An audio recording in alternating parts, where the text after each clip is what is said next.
In this video, I'm going to show you how I painted and transformed this 1/12 scale screen door which looked like this to look like this for my 1/12 scale miniature Sears Kit House model. And I'm going to give you some screen door history. Wow, screen door history. That certainly sounds exciting, so stick around. This is the back wall of the 1/12 scale miniature house that I'm building. Let's grab the screen door and take it inside so we can get it painted and stained. The screen door looks pretty authentic. Compare this screen door to the door I found in a local hardware store. They look pretty similar. The one big difference is that this screen door opens inward. In reality, the house would have had a regular door which opened inward and a screen door which opened outward.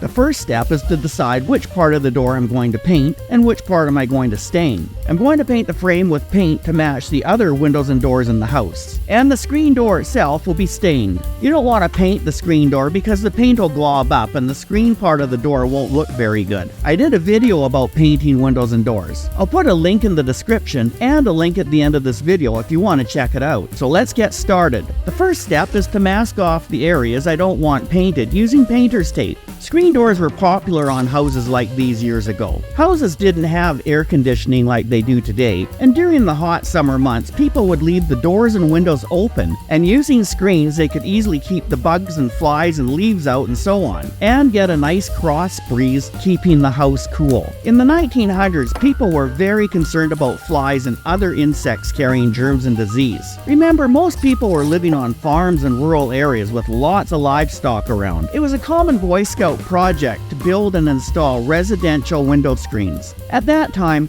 screens were simply nailed to wooden frames. The smaller patches of screen left over from this process led to mini screens being attached to the end of a stick, which made a great fly swatter. And the screen doors were also helpful to Mom, keeping small children inside the house when she was busy taking care of the many household duties. Before screens, people would sometimes use cheesecloth to cover their windows to keep the flies and other insects out. Cheesecloth was loosely woven and it would allow the air to circulate, but it was also very easily torn. During the U.S. Civil War between 1861 and 1865, a company called Gilbert and Bennett, which were located in Connecticut, were making sieves and mesh for food processing. Let's have a look at this old kitchen pantry. Notice the various sieves on the wall, and this funnel-shaped sieve which was used for making applesauce. The sieve would be placed in a bowl. The apples would be boiled and then put into the cone-shaped sieve. A round cone-shaped wooden tool would be rotated around inside the sieve, and the boiled mushy apples would be turned into applesauce. The peel, core, and apple seeds would remain inside the sieve, while the applesauce would be expelled through the holes in the metal sieve and into the bowl.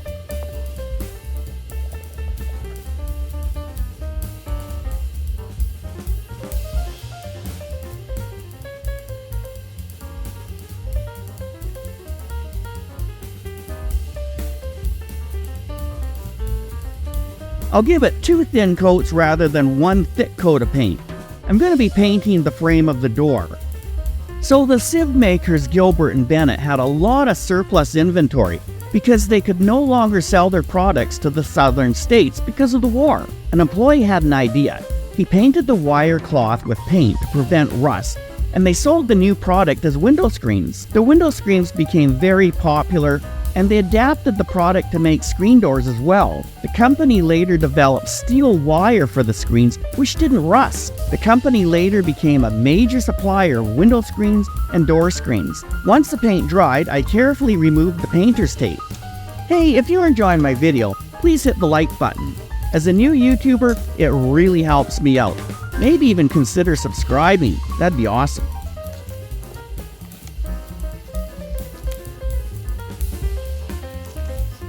I'm going to use some furniture polish and cotton balls and cotton swabs to apply the furniture polish to the door and the inside trim of the door.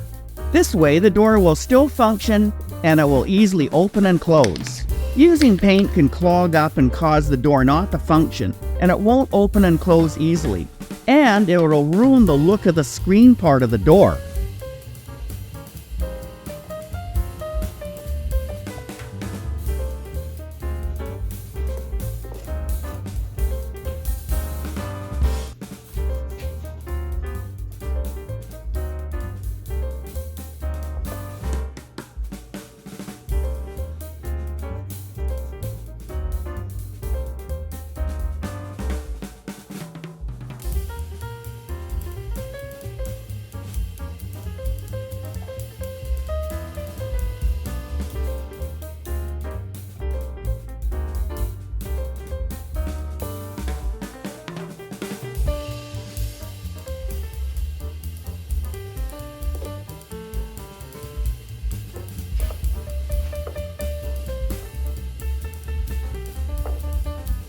So let's put the door into the wall of the house and see how it looks.